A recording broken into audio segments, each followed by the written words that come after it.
Magandang araw mga ka-vibes. Nakabalik na rin ako sa mundo ng mga tao. Galing kasi ako sa mundo ng mga limaw, pero ang saklap ng mundong yon. Kaya eto na tayo sa mundo ng mga tao. Ang sarap talaga kapag makatulong ka sa iyong kapwa. Biruin mo, naglalakad ka lang. Tapos may nagtagulo sa unahan. May babae palang ninakawan. At nang tumakbo na ang magnanakaw papunta sa iyo, ay bigla mong kinaulanan ng iyong kamao. Kaya ayun, tulog. Gusto pa yatang maging sleeping beauty. At dali-dali ko namang sinauli yung wallet ng babae. At pumalis agad na parang isang superhero. Ngunit sa pilitan niya akong hinabol.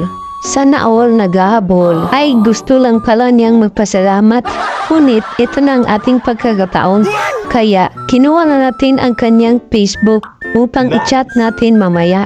Ngunit kinagabihan, nung kami ay nagchat-chat na sa isa't isa, bigla siyang nagtanong sa akin kung bakit kulang yung pera niya.